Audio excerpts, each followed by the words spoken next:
গল্পের আশুবাই অগ্নিলা চ্যানেলে আপনারা শুনছেন হুমায়ুন আহমেদের লেখা উপন্যাস কোথাও কেউ নেই। আজ এর পঞ্চম পর্ব। রাস্তার পাশে একজন বুড়ো মানুষ ম্যাজিক দেখিয়ে নিম টুথ পাউডার বিক্রি করছিল। সে কিছুক্ষণ দাঁড়িয়ে দেখল। পুরনো ধরনের ম্যাজিক, 4টা হরতনে বিবি 4টা টেক্কা হয়ে যায়। দড়ি মাঝখানে কেটে রুমাল দিয়ে ঢেকে রাখার পর সেই দড়ি জোড়া লেগে যায়। এইসব হাবিজাবি। বুড়োটা যখন বলল, বাচ্চা লোক তালি লাগাও, তখন সে চলে এলো। ছেলে বুড়ো সবাই মহানন্দে তালি দিচ্ছে। তার তালি দিতে ইচ্ছা করছে না। হঠাৎ করে তার মন খারাপ লাগছে, কান্না আসছে। বাবুর ইচ্ছা করলো হেঁটে হেঁটে অনেক দূরে কোথাও চলে যায়। দূরে সে অচেনা দেশে থাকবে, শুধু অপরিচিত মানুষ। কেউ তাকে চিনবে না, সেও চিনবে না কাউকে। কেউ ইঞ্জিনিয়ার সাহেবের স্ত্রীর মতো জিজ্ঞেস করবে না, তোমাদের সংসার এখন কে চালাচ্ছে বাবু?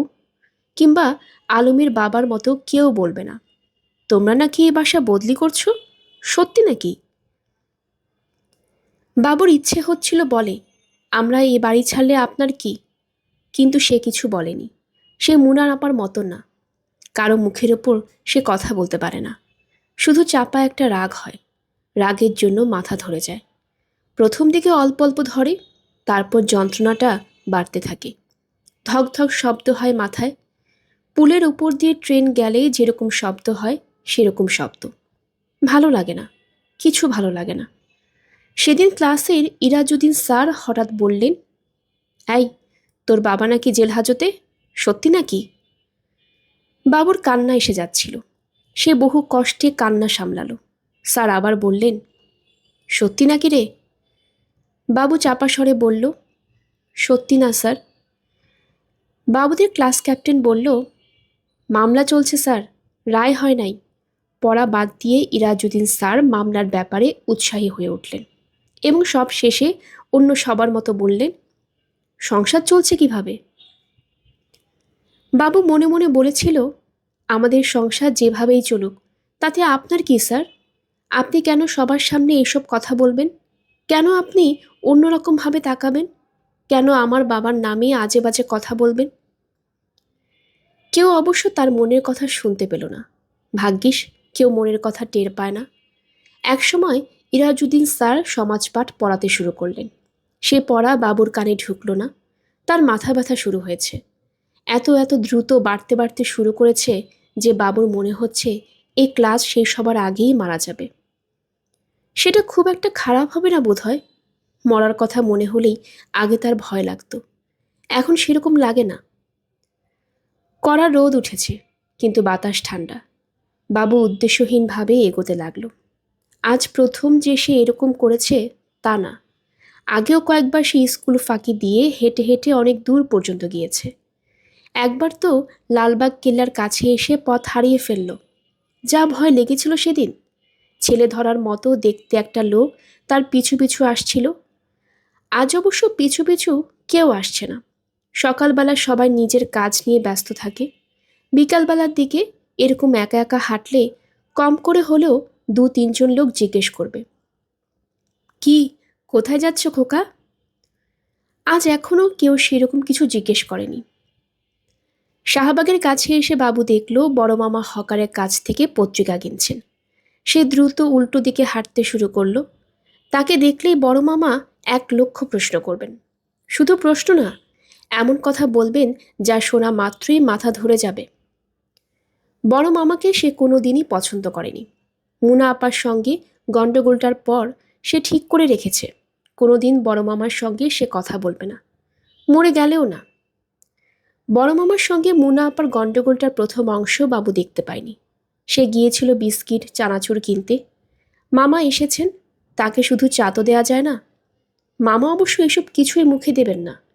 চায়ের কাপে 3-4টা চুমুক দিয়ে উঠে পড়বেন, তবু তাকে শুধু চা দেওয়া যাবে না। বাবু বিস্কিটের ঠোঙা নিয়ে ঘরে ঢুকেই শোনে বড় মামা চিবিয়ে চিবিয়ে বলছেন, উকিল টুকিল সব তুমিই ঠিক করেছ? মুনা আপা বলল, হ্যাঁ। স্ত্রী বুদ্ধিতে সংসার চলছে এখন। কি করব মামা, পুরুষ বুদ্ধির কাউকে তো পাওয়া গেল না, কেউ তো সারা শব্দ করল না। সারা শব্দ করব কিভাবে? কেউ কি কখনো এসেছে আমার কাছে? আপনার কাছে যেতে হবে কেন মামা? আপনার তো নিজেরই আসা উচিত। উচিত অনুচিত আমার শিখতে হবে তোমার কাছ থেকে? শিখতেই যে হবে এমন কোনো কথা নেই। আপনার শিখতে ইচ্ছে না হলে শিখবেন না। মুখ সামলে কথা বলো। আমার সঙ্গে এমন চিৎকার করে কথা বলবেন না। আশেপাশে লোকজন আছে, ওরা কি মনে করবে?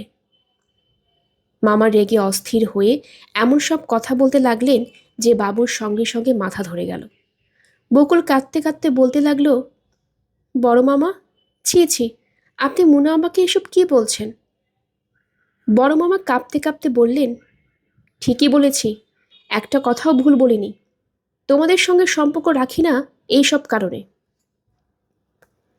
সেই রাতটা যে কি খারাপ কেটেছে বাবুর।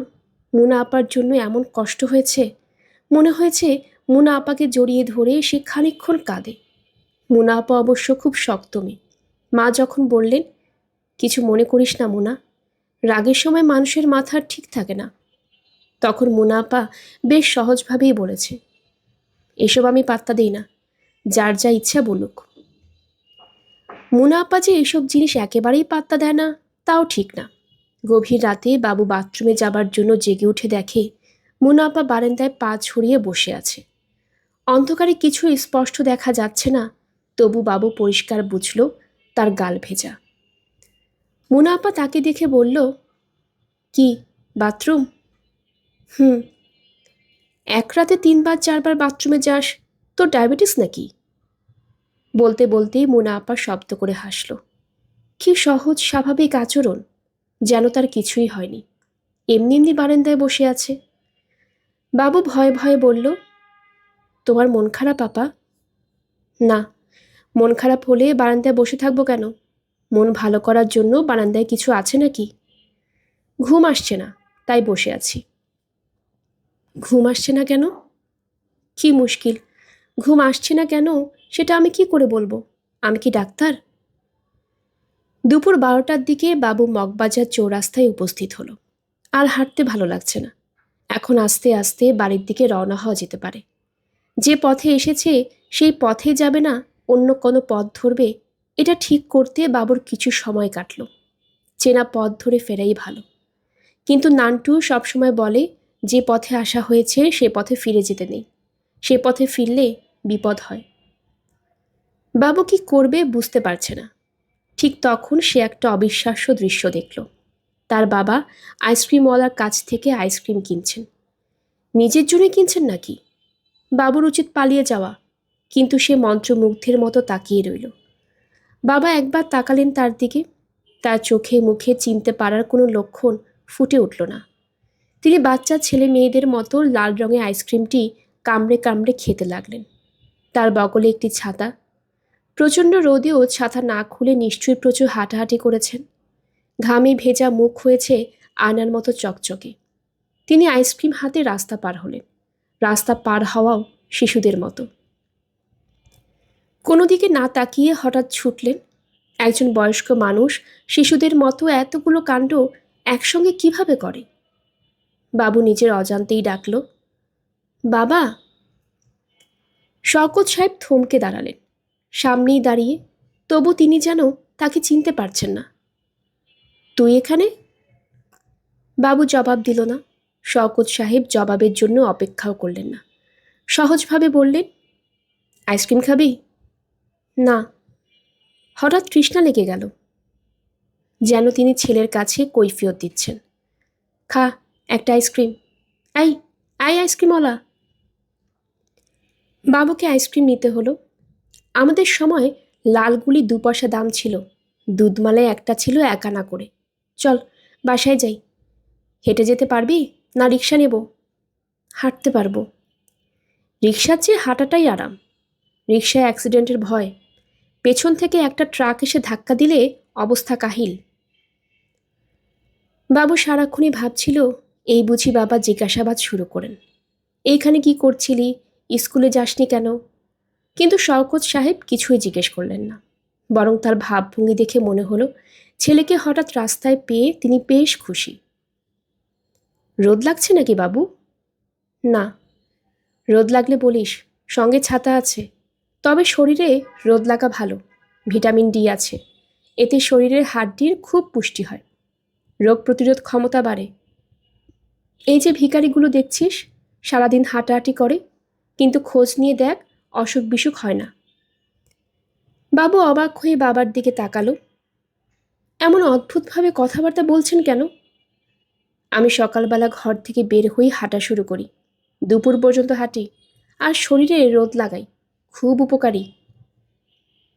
বাবু কোনো কথা বলল না, নিঃশব্দে হাঁটতে লাগলো। শওকত সাহেব খুব স্বাভাবিক ভঙ্গিতে বললেন, জেলে কতদিনের জন্য নিয়ে রাখে কোনো ঠিক আছে? তখন রোদও পাওয়া যাবে না, হাঁটাহাঁটিও করা যাবে না। শওকত সাহেব একটা দীর্ঘ নিঃশ্বাস ফেললেন। বাবুর হঠাৎ মনে হলো বাবা শুধু কথাবার্তাতেই না দেখতেও কেমন যেন অচেনা মানুষের মতো হয়ে গেছেন। হাঁটছেন কেমন কুঁজো হয়ে, অস্বাভাবিক লম্বা লম্বা পা ফেলছেন। অনেকদিন পর জলিল মিয়ার চায়ের দোকানে বাকের এসে ঢুকলো। আগে রোজ সন্ধ্যায় তাদের একটা আড্ডা বসত। 3-4 বছর ধরে ভাঙন ধরেছে। একজন একজন করে খসে পড়তে শুরু করেছে। আশফাকের মতো ছেলেও বিয়ে করে মদন বলে এক জায়গায় পড়ে আছে। শ্বশুরের সঙ্গে নাকি কাঠের বিজনেস করে। 1 বছরের উপর হয়েছে, তার কোনো খোঁজ নেই। নির্ঘাত বাচ্চা বাঁধিয়ে ফেলেছে বাই দিস টাইম। শেষ পর্যন্ত টিকে ছিল ইয়াদ। তারও দিন শেষ। সকাল বিকাল চাকরি করছে, ব্রিফকেস নিয়ে ট্যুরে যাচ্ছে।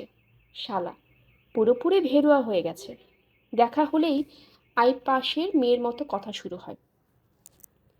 নানান ধরনের গল্প। পরশুদিন একটি শুনল এরকম, ইয়াদ নিউ মার্কেটে গিয়ে দেখে তার সে পাশে একজন বান্ধবীকে নিয়ে শাড়ির দোকানে ঘুরছে। তারা যাতে ইয়াদকে চিনতে না পারে সেজন্য সে চট করে সানগ্লাস পরে ফেলল, কিন্তু মেয়েটি ঠিকই চিনল। কী সব বলল তার বান্ধবীকে। সেই বান্ধবী তার দিকে চোখ ড্যাব ড্যাব করে তাকাতে লাগলো। অসহ্য। গল্প শুনলে ইচ্ছা করে একটা চর বসে দিতে।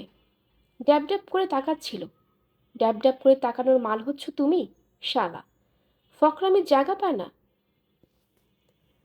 জলিল মিয়া চায়ের স্টলে ইয়াদ বসেছিল। তার গায়ে কালো কোট, গলায় লাল রঙের টাই, ক্লিন শেভড, মুখে ক্রিম ঘষেছে বোধহয়। ভুর ভুর করে গন্ধ বেরোচ্ছে। বাকেরকে দেখে সে হকচকিয়ে গেল। বাকের অবহেলার ভঙ্গিতে বলল, তুই এখানে? আসলাম, দেখা সাক্ষাৎ হয় না। সাজ পোশাক তো মাশাল্লাহ ভালোই চড়িয়েছিস। আর বলিস কেন, ওদের বাড়ি থেকে আমাকে দেখতে আসবে। ওর এক দূর সম্পর্কের চাচারও আসার কথা, এক্স মিনিস্টার এল রহমান। দেখতে আসবে তো তুই এখানে কেন? চায়ের দোকান দেখতে আসবে নাকি? বাসায় তো আর সেজেগুজে বসে থাকা যায় না, মনে করবে ইচ্ছে করে সেজে বসে আছি। ওরা এলে রঞ্জু এসে এখান থেকে ডেকে নিয়ে যাবে। ভাবটা এরকম যেন বাইরে ছিলাম, বাসায় এসেছি। বাকের চায়ের অর্ডার দিল। ইয়াদের কোন দিকে দৃষ্টি নেই, সে ঘন ঘন ঘড়ি দেখছে। 5 মিনিটের মাথায় 3বার বলল, এত দেরি হওয়ার তো কথা না, এসে গেছে নাকি? বলে এসেছি জলিলের চায়ের দোকানে খোঁজ করতে। কোথায় না কোথায় খুঁজছে কে জানে। রঞ্জু হারামজাদা মহাবেকুব। উত্তেজনায় ইয়াদ একটা 5 সিগারেট উল্টো দিকে ধরিয়ে ফেলল। বাকি দেখেও কিছু বলল না। ফিল্টারের ধোয়া খেয়ে কেশে মরুক। বাকের উদাস দৃষ্টিতে তাকিয়ে রইল রাস্তার দিকে। জলিল মিয়া বলল, বাকের ভাইকে নতুন পাত্তি দিয়া আরেক কাপ চা দেই। না, চা লাগবে না। খান বাকের ভাই, চা 1 কাপ, চা 10 কাপও তা। বাকের কিছু বলল না। জলিল মিয়া টেনে টেনে বলল, তারপর দেশের খবরাখবর কিছু বলেন। বাকের বিরক্ত মুখে তাকালো। জলিল মিয়ার স্টলে রাজনৈতিক আলাপ নিষিদ্ধ। 2-3 জায়গায় এই কথাগুলো ফ্রেম করে বাঁধানো। কিন্তু রাজনীতিতে জলিল মিয়ার নিজের খুব উৎসাহ। সে মনে প্রাণে বিশ্বাস করে মার্শাল ল ছাড়া এদেশের কোনো উপায় নেই। কিন্তু এই কথাটা নিজে বলতে পারে না, অন্যের মুখে শুনতে চায়। আইনশৃঙ্খলা পরিস্থিতি কেমন হয়েছে দেখছেন বাকির ভাই? সিভিল গভর্নমেন্টের ক্ষমতা নাই ঠিক করার। যে পরিস্থিতি, ব্যবসা বাণিজ্য বন্ধ করা ছাড়া উপায় নাই। বাকির তিক্ত স্বরে বলল, উপায় না থাকলে ব্যবসা বাণিজ্য বন্ধ করে দিলেই হয়। পায়ে ধরে কেউ সাধছে? জলিল মিয়া খুব অপ্রস্তুত হয়। বাকেরের বিরক্তির কারণ ঠিক বুঝতে পারে না। সে কাউকে বিরক্ত করতে চায় না। বাকেরের দলে কাউকে তো নয়। ইয়াদ বলল, কটা বাজে দেখ তো বাকের, শালা এত দেরি করছে কেন? বাকের কোনো উত্তর না দিয়ে উঠে দাঁড়ালো। গম্ভীর মুখে বলল, যাই। ইয়াদ বলল, এত সকাল সকাল যাচ্ছিস কোথায়? বস না।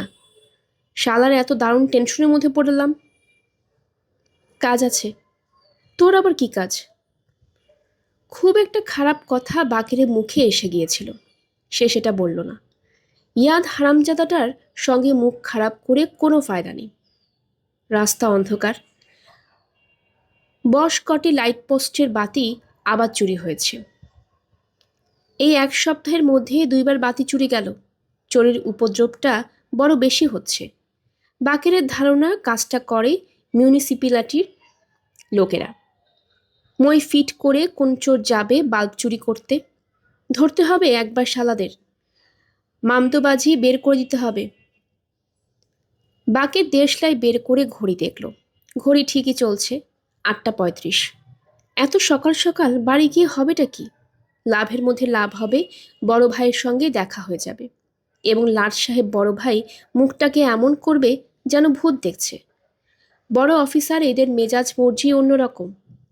রাত 11টার পর বাড়িতে যাওয়ার অনেক সুবিধা। কারোর সঙ্গেই দেখা হয় না। খাবার ঢাকা দেওয়া থাকে। খেয়ে দেয়ে লম্বা হয়ে পড়লেই সব সমস্যার সমাধান। সকাল 10টার দিকে ঘর থেকে বেরোলে বড় ভাইয়ের সঙ্গে দেখা না করে দিন পার করে দেওয়া যায়। অবশ্য ভাবের সঙ্গে দেখা হয়। সূর্যের চেয়ে বালির উত্তাপ বেশি। সেই কারণেই ভাবের মেজাজ থাকে আকাশে। তিনি সহজভাবে বাকরির সঙ্গে কোনো কথাই বলতে পারেন না। যাও বলেন, এমন সব ভাষা ব্যবহার করেন যে বাকেরের প্রতিদিনই একবার বাড়ি ছেড়ে যেতে ইচ্ছা করে। সেই ইচ্ছা দীর্ঘস্থায়ী হয় না, কারণ বাকেরের মেয়ে মানুষের কথার কখনোই তেমন কোনো গুরুত্ব দেয় না। মেয়ে মানুষের কাজই হচ্ছে বেশি কথা বলা এবং ফালতু কথা বলা। ফালতু কথাকে এমন গুরুত্ব দিলে চলে? বাকি সিগারেট ধরালো। প্যাকেটে আর 3টা সিগারেট আছে। রাত কাটবে না। ঘুম ভাঙলেই তার সিগারেটের তৃষ্ণা হয়। কিন্তু এখন আবার হেঁটে হেঁটে মোড় পর্যন্ত যেতে ইচ্ছে করছে না। ফজলু সাহেবের বাসার সামনে একটা ছোটোখাটো ভিড়। বাকের এগিয়ে গেল। বাড়ির ভেতর থেকে মেয়েলি গলায় কান্নার শব্দ। কি হয়েছে? কি হয়েছে পরিষ্কার বোঝা যাচ্ছে না। ফজলু সাহেবের পোয়াতি স্ত্রী নাকি খাট থেকে পড়ে গিয়েছে। ফজলু সাহেব গিয়েছেন অ্যাম্বুলেন্স আনতে। বাকিরের বিরক্তির সীমা রইল না। ধামসি এক মহিলা, খাট থেকে পড়ে যাবে কেন? কচি খুকু তো না। অ্যাম্বুলেন্স আনতে গেছে মানে? আনতে গেলে অ্যাম্বুলেন্স চলে আসে নাকি? চলে এলে তো কাজই হতো। হাসপাতালে সত্যি সত্যি নিতে হলে হাতের কাছে যা পাওয়া যায় তাতে করে নিতে হবে। বাকের ছুটল বেবি ট্যাক্সি ধরে আনতে। এই বেবি ট্যাক্সিতেই টিনার যমজ ছেলে হলো। বাকের দাঁতে দাঁত চেপে মনে মনে বলল, বেকুব মেয়ে ছেলেদের নিয়ে মুসিবত। বাচ্চা কার মতো হয়েছে বকুল? আমার মতো না তোর ভাইয়ের মতো? কারো মতোই না। বকুল উজ্জ্বল চোখে তাকিয়ে রইল টিনার দিকে। টিনা ভাবে কেমন অন্যরকম হয়ে গেছে। কি চমৎকার মায়া মায়া চেহারা হয়েছে টিনা ভাবির। দুজনকে সামলাবে কিভাবে? টিনা হাসতে হাসতে বলল, একটাকে তুই নিয়ে যা, অরুণকে নিয়ে যা। অরুণ বড্ড জ্বালায়। অরুণ কোনটি? বাবা সেটি। দুজনেই তো একরকম। দূর দূর, একরকম হবে কেন? চেহারা দুরকম, কাঁদে দুরকম করে। ওদের গায়ের গন্ধও দুরকম। কি যে তুমি বলো ভাবি। ঠিকই বলি। নে, তুই অরুণকে নিয়ে যা। সত্যি সত্যি কিন্তু নিয়ে যাব। নিয়ে যাবার জন্যই তো বললাম। তুই কি ভাবছিস ঠাট্টা করছি? বকুল খুব সাবধানে একজনকে কোলে তুলল। কি চমৎকার একটা ঘ্রাণ আসছে গা থেকে। বাসি শিউলি ফুলে ঘ্রাণ এত মায়া লাগে কেন? বকুলের চোখে পানি আসার উপক্রম হলো। তোর ভাইয়ের যমজ বাচ্চা হওয়া উপলক্ষে আমাকে যমজ শাড়ি দিয়েছে। বাচ্চা কাচ্চা হলে বউকে শাড়ি দিতে হয়, জানিস তো? না, জানি না। দিতে হয়। কষ্ট করে বাচ্চা আনে, সেজন্যে দেয়া। দেখ তো শাড়ি দুটো কেমন। দুটি একই রকম শাড়ি, নীল জমিনের উপর সাদা ফুল। খুব সুন্দর ভাবি, তোমাকে দারুণ মানাবে। একটা শাড়ি তুই নিবি? বকুল বিব্রত স্বরে বলল, আমি নিব কেন? কষ্ট করবে তুমি, শাড়ি নেব আমি? দুটাই তো আর নিচ্ছিস না, একটা নিচ্ছিস। না ভাবি প্লিজ। না নিলে আমি খুব রাগ করব। কদিন কথা বলবো না তোর সাথে। তোকে দেবার জন্যই তোর ভাইকে বলেই আমি দুটি শাড়ি আনিয়েছি। শুধু শাড়ি না, ব্লাউজ পেটিকোট সবই আছে। যা, কাপড় বদলে আয়। বকুলকে শাড়ি পরে আসতে হলো। টিনা দীর্ঘ সময় তার দিকে তাকিয়ে বলল, এখন যা, ওই ডাক্তারের চেম্বারে গিয়ে পেপসি খেয়ে আয়। বকুলের মুখ রক্তশূন্য হয়ে গেল। টিনা বিরক্ত স্বরে বলল, তুই কি ভাবছিস কেউ কিছু টের পায় না? সবাই সব কিছু টের পায়। তোর ভাইয়ের কাছে শুনলাম, সে দেখেছে তুই ওই ডাক্তার ছোকরার সঙ্গে বসে কোক না পেপসি কি যেন খাচ্ছিস, আর খুব হাত নেড়ে নেড়ে গল্প করছিস। বকুলের নিঃশ্বাস বন্ধ হয়ে এলো। এসব কি বলছে ভাবি? কিন্তু টিনা খুব স্বাভাবিক। বাচ্চাদের নাভির বরিক পাউডার দিতে দিতে বলল, কিছু মানুষই আছে যারা শুধু অল্প বয়সী মেয়েদের সঙ্গে ছোক ছোক করতে চায়। প্রথমে মিষ্টি মিষ্টি কথা বলে, তারপর গায়েটায় হাত দেয়। কি যে তুমি বলো ভাবি? ঠিকই বলি, ঘাস খেয়ে তো বড় হয়নি। তুমি যা ভাবছো সেসব কিছু না। প্রথম প্রথম এরকম মনে হবে, তারপর দেখবি একদিন হঠাৎ হাতের সঙ্গে হাত লেগে যাবে, যেন একটা অ্যাক্সিডেন্ট। তারপর একদিন আশেপাশের লোকজন না থাকলে জড়িয়ে ধরবে, চুমু খাবে। কি যা তা বলছো? ঠিকই বলছি, না জেনে বলছি? ওনার সম্পর্কে এরকম বলাটা ঠিক না। সব মানুষ তো একরকম নয়। সব মানুষই একরকম। সবারই দুটো করে চোখ, দুটো কান, একটা নাক। খবরদার, আর কোনো দিন ওইখানে যাবি না। দরকার হয় সে আসবে, তুই নাকে দড়ি দিয়ে ঘোরাবি। ছি, এত ছি করতে হবে না, যা বলছি মনে রাখিস। খুব মন খারাপ করে বাড়ি ফিরল বকুল। নতুন শাড়ি পরে রাস্তা দিয়ে হেঁটে আসতে কেন জানি তার লজ্জা করছিল। ফার্মেসির পাশ দিয়ে আসবার সময় খুব ইচ্ছা হলো একবার তাকিয়ে দেখে ডাক্তার সাহেব আছেন কিনা, কিন্তু কিছুতেই তাকাতে পারল না। তার কেন জানি মনে হলো ডাক্তার সাহেব আছেন এবং তিনি তাকে দেখছেন অবাক হয়ে।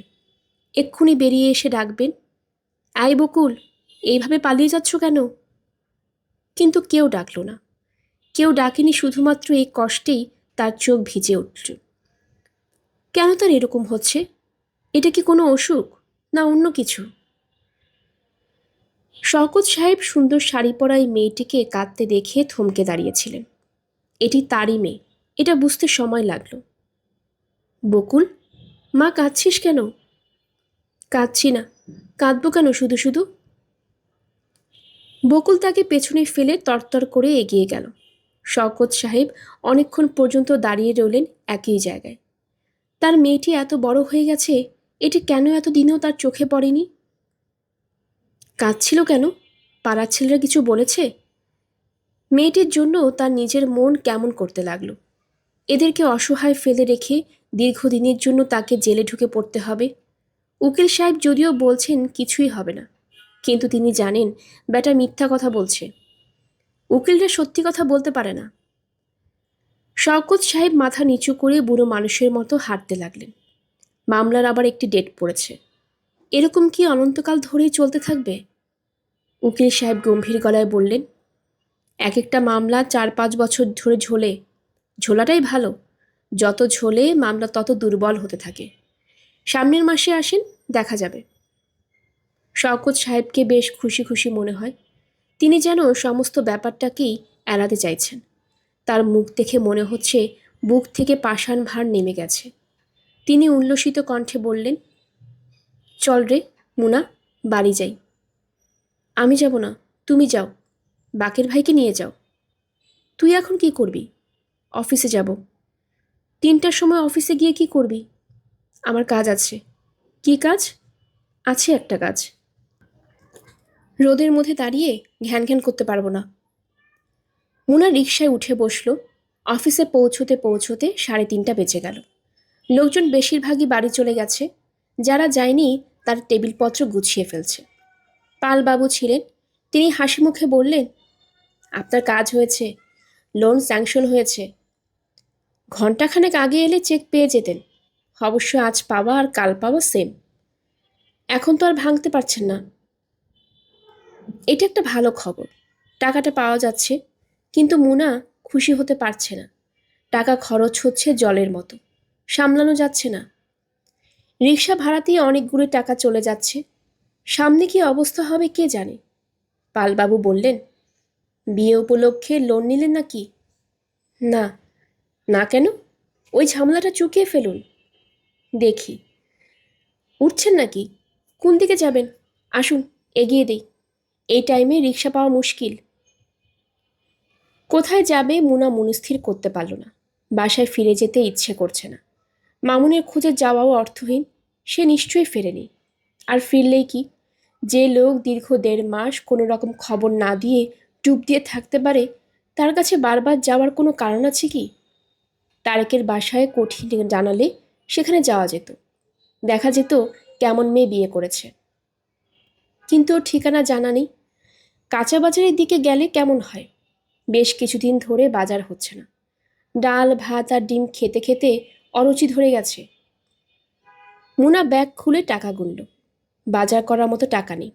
তার মানে এই দাঁড়াচ্ছে তার কোথাও যাবার জায়গা নেই। মুনা একটা ছোট্ট নিঃশ্বাস ফেলল। দরজা খুটখুট শব্দ হচ্ছে। মামুন অবলায় ঘুমিয়েছিল।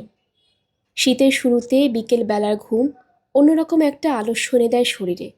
বিছানা ছেড়ে উঠতে ইচ্ছে করে না। কে? আমি। আমি মুনা। মামুন দরজা খুলে বিব্রত ভঙ্গিতে তাকালো। মুনার চোখ মুখ কঠিন। দেখে বোঝা যাচ্ছে রেগে আছে। এসো, ভেতরে এসো। কেমন আছো বলো। মুনা শুকনো গলায় বলল, এসেছো কবে? গতকাল। আজ ঠিক করে রেখেছিলাম যাব তোমার ওখানে। ভালোই হয়েছে, দেখা হলো। রোগা হয়ে গেছো মুনা? মুনা চুপ করে রইল। মামুন বলল, বুঝতে পারছি খুব রেগে আছো। রাখবো কেন? এই যে ডুব দিলাম 1.5 মাস, এদিকে তোমার এমন দুঃসময়। আমার দুঃসময়ের সাথে তোমার কি সম্পর্ক? আমি কি তোমাকে বলেছি আমার দুঃসময়ে আমার হাত ধরে বসে থাকতে? জাস্ট এ মিনিট, আমি মুখ ধুয়ে চায়ের কথাটা বলে আসি। তোমার সঙ্গে আমার কথা আছে। মুনা লক্ষ্য করল মামুন বেশ সহজ স্বাভাবিক। দীর্ঘদিন যে ডুব মেরেছিল তার জন্য তার বিন্দুমাত্র লজ্জাবোধ নেই। যেন এটাই স্বাভাবিক। তাছাড়া তার স্বাস্থ্য ভালো হয়েছে। দেখেই মনে হয় সে সুখেই ছিল। সুখী সুখী চেহারা। শুধু চা নয়, চায়ের সঙ্গে পেঁয়াজু এবং বেগুনি। মামুন খুব উৎসাহের সঙ্গে খেতে শুরু করলো। মুনা বলল, এতদিন যে ডুব দিয়েছিলে, চাকরির অসুবিধা হয়নি? আরে দূর চাকরি, মাস্টারি করে কিছু হয় নাকি? চাকরি ছেড়ে দিয়েছি। ছেড়ে দিয়েছি মানে? ছেড়ে দিয়েছি মানে ছেড়ে দিয়েছি। চাকরি করব না, ব্যবসা করব। গ্রামের বাড়িতে একটা অয়েল মিল দিচ্ছি। লোনের জন্য অ্যাপ্লাই করব। সরিষা ভেঙে তেল করা আর কি। ধান গম মশলা সব ভাঙানো যাবে। এইসব নিয়ে ব্যস্ত ছিলে? রাইট। লোনও পেয়ে যাব। থাকতে পারবে গ্রামের বাড়িতে? পারবো না কেন? ফাইন বাড়ি আমাদের, তুমি দেখলে মুগ্ধ হবে। মুনা লক্ষ্য করলো মামুন একবারও জিজ্ঞেস করছে না তোমাদের খবর কি, তোমাদের মামলার কি অবস্থা। মুনা উঠে দাঁড়ালো। আমি যাই, সন্ধ্যা হয়ে যাচ্ছে। মামুন হাত ধরে তাকে টেনে বসালো। অবাক হয়ে বলল, সন্ধ্যা হয়েছে তো কি হয়েছে? আমি আছি কি জন্যে? বাসায় পৌঁছে দিয়ে আসবো এবং রাতে খাবো তোমাদের ওখানে। বুঝতে পারছি তুমি রাগ করে আছো আমার ওপর। রাগ ভাঙানোর সুযোগ দাও। না, তাও দিবে না। চুপ করেছিলে কেন? নতুন এই আইডিয়া নিয়ে খুব জড়িয়ে পড়লাম এবং ইচ্ছা করে তোমাকে কোনো খবর দিলাম না। কারণটা হচ্ছে, আমি ভেবেছিলাম কোনো খবরাখবর না পেয়ে তুমি অস্থির হয়ে বাড়িতে এসে উপস্থিত হবে এবং সব কিছু দেখে মুগ্ধ হয়ে যাবে। তখন আমি বলবো না আর ফিরে যেতে পারবো না। তোমাদের ঝামেলার কথা আমার তেমন করে মনে হয়নি। I am sorry. রাগ করেছো মুনা? বলেছি তো আমি রাগ করিনি। আমি সহজে রাগ করি না। এবার আমি তোমাকে সঙ্গে করে নিয়ে যাব। একদিনের জন্য হলেও নিয়ে যাব। তোমার খারাপ লাগবে না, ভালোই লাগবে। বাড়ি দেখেও তুমি মুগ্ধ হবে। বাড়ির সামনে বাগান করেছি, only for you my young lady. চলো ওঠা যাক, বাইরে কোথাও খাবো। না, চলো না please. Fried spring chicken, chilli beef and sweet and sour prawn. Mamun কাপড় পরতে শুরু করলো। সে ধরেই নিয়েছে মুনা যাবে তার সঙ্গে। মুনা তার উল্লাসের কারণটা ঠিক ধরতে পারছে না। তোমাদের মামলার কি অবস্থা? ভালোই। ভালোই মানে কি? উকিল ভালো দিয়েছে তো? মুনা জবাব দিল না। উকিল ভালো হলে খালাস করে নিয়ে আসবে, গায়ে আঁচড়ও লাগবে না। সিরিয়াস সিরিয়াস সব খুনিদের বের করে নিয়ে আসছে। এই দেশে অপরাধীদের সাজা হয় না। মুনা শীতল স্বরে বলল, আমি কিন্তু তোমার সঙ্গে যাচ্ছি না। কেন? ইচ্ছে করছে না। আমার অনেক রকম সমস্যা আছে। এখন আমি তোমার সঙ্গে বসে ফ্রাইড চিকেন খেতে পারবো না। ফ্রাইড চিকেন না খেলে অন্য কিছু খাওয়া যাবে। আমি বাসায় যাব, মাথা ধরেছে। রিকশায় দুজনের কোনো কথা হলো না। মামুন দু একবার কথা শুরু করতে চেষ্টা করলো, লাভ হলো না কিছু। মাথা খুব বেশি ধরেছে নাকি? হুম। আমার সঙ্গে গ্রামে গিয়ে থাকতে তোমার অসুবিধে হবে না তো? মুনা জবাব দিল না। প্রথম কিছুদিন ফাঁকা ফাঁকা লাগবে, তারপর দেখবে সব ঠিক হয়ে গেছে। কি, কিছু বলছো না কেন? বললাম তো মাথা ধরেছে। মুনা গলির মাথায় নেমে পড়ল। সহজভাবেই বলল, থাক, তোমাকে আসতে হবে না। আমি নিজে নিজে যেতে পারবো, রাস্তার আলো আছে। আমি সঙ্গে এলে অসুবিধা আছে? আছে। তুমি এলেই তোমার সঙ্গে বসতে হবে, কথা বলতে হবে, রাতে খাওয়া দিতে হবে। আমার এখন এসব করতে ইচ্ছে করছে না, মাথা ধরেছে খুব। তোমার সঙ্গে আমার অনেক পরামর্শ আছে মুনা। পরামর্শ পরে করা যাবে, সময় তো ফুরিয়ে যাচ্ছে না। মুনা লম্বা লম্বা পা ফেলে এগুতে লাগলো। মামুন তাকিয়ে রইল অবাক হয়ে। লতিফা ছটফট করছিলেন সন্ধ্যা থেকেই। মুনা এসেছে, মুনা এসেছে। বকুল বিরক্ত হয়ে বলেছে, এলে তো তোমাকে বলতাম মা, 100বার এক কথা বলছো কেন? আজ সমস্ত দিন লতিফার শরীর খারাপ গেছে। দুপুরে একবার বিছানা থেকে নামতে গিয়ে মাথা ঘুরে উঠল। শরীরটা একেবারেই গেছে। দুপুরে কিছুই খেতে পারেননি, বমি করে উগড়ে ফেলেছেন। সন্ধ্যাবেলা তার বুক কাঁপতে লাগলো। পুরনো শ্বাসকষ্ট নয়, অন্য এক ধরনের কষ্ট। তার ভয় করতে লাগলো। তিনি চাপা স্বরে কয়েকবার বাবুকে ডাকলেন। কেউ এলো না, হয়তো শুনতে পায়নি, কিংবা শুনেও আসছে না। আজকাল সহজে তার কাছে কেউ আসে না।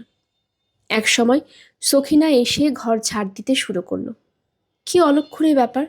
সন্ধ্যাবেলা কেউ গৃহস্থ বাড়িতে ঝাড় দেয়? তিনি অনেকক্ষণ উঁচু গলায় বকাঝকা করলেন। তার বুকের ধরফরানি আরও বেড়ে গেল। একসময় মনে হলো ঘরোয়া আলো অস্বাভাবিক উজ্জ্বল, চোখে বিচ্ছে। অনেক রাতের দিকে মাঝে মাঝে এরকম হয়, আলো হঠাৎ কিছুক্ষণের জন্য বেড়ে যায়। তিনি ব্যস্ত হয়ে পড়লেন মুনার জন্য। মিনিটে একবার করে জিজ্ঞেস করতে লাগলেন, দেখ তো মুনা এসেছে নাকি।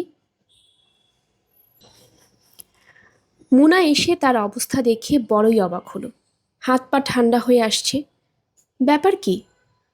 মুনা উদ্বিগ্ন স্বরে বলল, মামা ফেরেননি? বাবু বলল, ফিরেছিলেন, আবার কোথায় যেন গেছেন। মামি, কীরকম করছে তোরা দেখছিস না? যা, দৌড়ে ডাক্তার নিয়ে আয়। লতিফা হাঁপাতে শুরু করলেন। ঘরে আলো এত উজ্জ্বল যে চোখ মেলে রাখা যাচ্ছে না। মামি, খুব খারাপ লাগছে? হুম, তুই আমার হাত ধরে বসে থাক। মুনা হাত ধরে পাশে বসল। বকুল অবাক হয়ে দূরে দাঁড়িয়ে আছে। লতিফা তাকালেন বকুলের দিকে। কি সুন্দর একটি মেয়ে! কে বলবে তার মতো অতি সাধারণ একটি মায়ের কোলে এত সুন্দর একটি শিশু আসবে? মুনা বলল, দাঁড়িয়ে দেখছিস কি, একটা ন্যাকড়া ভিজিয়ে এনে কপাল মুছিয়ে দে। বকুল ছুটে গেল রান্নাঘরে। লতিফা হাঁপাতে হাঁপাতে বললেন, যত তাড়াতাড়ি পারিস বকুলের বিয়ে দিয়ে দিবি। এত সুন্দর মেয়ে ঘরে বেশি দিন রাখবি না, অনেক সমস্যা হবে। ঠিক আছে, দেব। পড়াশোনা কপালে থাকলে হবে, না থাকলে হবে না। তুই ওর বিয়ে দিয়ে দিবি, যত তাড়াতাড়ি পারিস। বিয়ে দিলেই সব সমস্যার সমাধান হয় নাকি মামি? লতিফা কিছু বললেন না। বকুল মাথায় ভেজা ন্যাকড়া বুলাতে লাগলো। তিনি কাপা গলায় বললেন, আহ, ঠান্ডা লাগে। ডাক্তার এলো 7:30টায়। তারও 3 দিন পরে দীর্ঘ 6 বছরের রোগ যন্ত্রণার অবসান হলো। ডাক্তার ছেলেটি বড় অবাক হলো। সে এমনভাবে সবার দিকে তাকাতে লাগলো যেন ঘটনাটি সে নিজেও বিশ্বাস করতে পারছে না। তার হাতে এটি কি প্রথম মৃত্যু? কিছু কিছু ঘটনা মানুষ দ্রুত ভুলে যেতে চেষ্টা করে। সেই চেষ্টা সচেতনভাবেই করা হয় এবং সে কারণেই সে লজ্জিতও বোধ করে। মৃত্যু এমন একটি ঘটনা, অতি প্রিয়জনের মৃত্যু আমরা ভুলে যাবার জন্য প্রাণপণ চেষ্টা করি। আমাদের চলাফেরা, আচার আচরণে মনে হয় না সেই প্রিয়জন কোনো কালে আমাদের মধ্যে ছিল। কেন এরকম করা হয়? আমাদের নিজেদের ব্যবহারে নিজেরাই অবশ্য লজ্জিত হই, যার জন্য প্রিয়জনটির একটি বড় ছবি যত্ন করে দেয়ালে টাঙানো হয় এবং একদিন কেউ খুব রাগারাগি করে, ফ্রেমে মাকড়সার জাল, কেউ দেখছে না। ব্যাপারটা কি? লতিফার মৃত্যুর পর তার কোনো ছবি দেয়ালে টাঙানো হলো না। তবে তার বিয়ের একটি ছবি মুনা বের করে খুব কাঁদল। সেই ছবিতে তাকে দেখাচ্ছিল একটি দুষ্ট বালিকার মতো। শওকত সাহেবের চোখে চশমা, কেমন ভয় পাওয়া চেহারা। ছবিটি স্টুডিওতে তোলা সব ছবি কেমন মূর্তি মূর্তি হয়। এই ছবিটি সেরকম নয়। প্রাণের একটা ব্যাপার আছে কোথাও। কিংবা এও হতে পারে মানুষের মৃত্যুর পর তাদের সব ছবিতে কিছু প্রাণ সঞ্চার হয়। লতিফার ঘর আগের মতোই আছে। মৃত মানুষদের ঘর দীর্ঘদিন একই রকম থাকে। সহজে সে ঘরে কোনো কিছুতে কেউ হাত দিতে চায় না। তবু ঘরটা কেমন যেন আগের মতো থাকে না। সূক্ষ্ম একটা পরিবর্তন হয় কোথাও। সে পরিবর্তন সূক্ষ্ম হলেও যে কেউ ধরতে পারে। প্রথম রাত এই ঘরে ঘুমোতে এসে শওকত সাহেবের ভয় ভয় করতে লাগলো। লতিফার স্মৃতির প্রতি সম্মান দেখানোর জন্যই তিনি প্রাণপণ চেষ্টা করলেন পুরনো দিনের কথা মনে করতে। সমস্তই মনে আছে, কিন্তু সেসব নিয়ে ভাবতে ভালো লাগছে না। বরং শওকত সাহেবের মনে হতে লাগলো এই ঘরে কেউ যেন ঘুরে বেড়াচ্ছে, খুব সাবধানে পা ফেলছে, নিঃশব্দ পদচারণা। এইবার যেন বসলো পাশের চেয়ারটায়। ভয় কাটাবার জন্য তিনি শব্দ করে কাশলেন। সে কাশির শব্দে তার নিজেরই ভয় বেড়ে গেল। তিনি চোখ বন্ধ করে ঘুমোতে চেষ্টা করলেন। তখনই মনে হলো মাথার উপরের ফ্যান ঘুরতে শুরু করেছে। লতিফা শীতের রাতেও ফ্যান না ছেড়ে ঘুমোতে পারত না। সেজন্যই কি? ঘর অন্ধকার, তবুও সব কিছু আবছা আবছা দেখা যায়। তিনি তীক্ষ্ণ দৃষ্টিতে ফ্যানটির দিকে তাকিয়ে রইলেন। হ্যাঁ, ফ্যান ঘুরছে। শওকত সাহেবের নিঃশ্বাস ভারী হয়ে এলো। তিনি চোখ বন্ধ করে পড়ে রইলেন এবং স্পষ্ট শুনলেন মশারির ওপাশে কেউ যেন মিষ্টি করে হাসল। প্রথম যৌবনে লতিফা যেমন হাসত। শওকত সাহেব ভাঙা গলায় ডাকলেন, মুনা, মুনা। মুনা সম্ভবত বারান্দায় বসেছিল। সে এসে দরজায় ধাক্কা দিল। কি হয়েছে মামা? শওকত সাহেব কাপা গলায় বললেন, কিছু না, তুই যা। মামা দরজা খোলো। শওকত সাহেব দরজা খুলে মূর্তির মতো দাঁড়িয়ে রইলেন। কি হয়েছে? তিনি জবাব দিলেন না। মুনা বলল, ভয় পাচ্ছ? হুম। কেন? ভয় পাচ্ছ কেন? ফ্যানটা ঘুরছে শুধু শুধু। কোথায় ঘুরছে? না, এখন আর ঘুরছে না।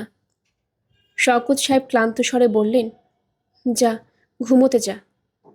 মুনা বলল, তুমি বরং আমাদের ঘরে ঘুমাও, বাবুর সঙ্গে শুয়ে পড়ো, আমি এখানে ঘুমাবো। শওকত সাহেব কোনো কথা বললেন না। মুনা বলল, যাও মামা, আমার কথা শোনো। তাছাড়া আজ রাতটা এমনিতেই তোমার উচিত ছেলে মেয়েকে পাশে নিয়ে ঘুমানো। শওকত সাহেব ক্ষীণস্বরে বললেন, তোর মামির ওপর বড় অবিচার করেছি রে মুনা। তা করেছ, বড় খারাপ লাগছে। অল্প কয়েকদিন লাগবে, তারপর আর লাগবে না। মানুষ বড় অদ্ভুত প্রাণী মামা। শওকত সাহেব কোনো কথা বললেন না। মুনা চাপা স্বরে বলল, ধরো কিছুদিন পর আবার যদি তুমি বিয়ে করো, তাহলে প্রথম কিছুদিন ওই মেয়েটিকে খুব ভালোবাসবে। তারপর আবার আগের মতো নানান অবিচার শুরু করবে এবং একসময় বিছানা বালিশ নিয়ে আলাদা ঘুমোতে চাইবে।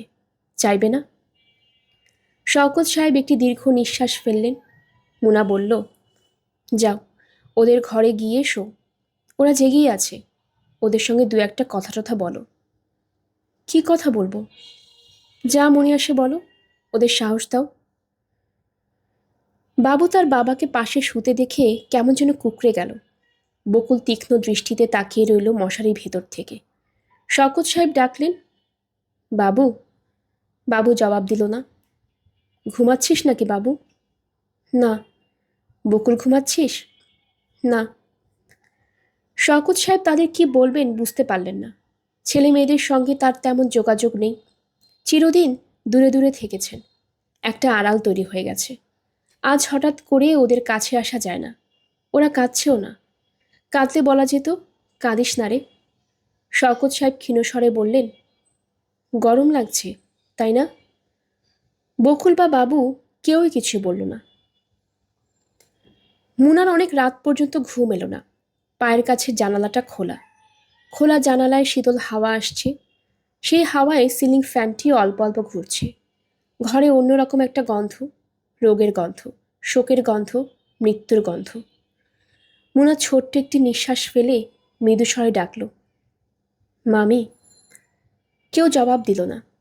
মৃত্যুর ওপারে অন্য কোনো ভুবন আছে কি? না থাকাটা খুব কষ্টের হবে। মুনার প্রাণী তৃষ্ণা হচ্ছিল, কিন্তু উঠে গিয়ে পানি আনার ইচ্ছা হচ্ছিল না। সে চোখ বন্ধ করে পড়ে রইল। কত অসংলগ্ন কথাই না তার মনে এলো। যার সঙ্গে মামির কিছুমাত্র সম্পর্ক নেই, খুব ছোটবেলায় নদীর ধারে বেড়াতে গিয়েছিল। সেখানে লাল রঙের একটা প্রকাণ্ড কাকড়া তার দিকে হঠাৎ ছুটে আসতে শুরু করল। অনেকদিন পর সেই দৃশ্যটি পরিষ্কার মনে এলো। কেন এলো?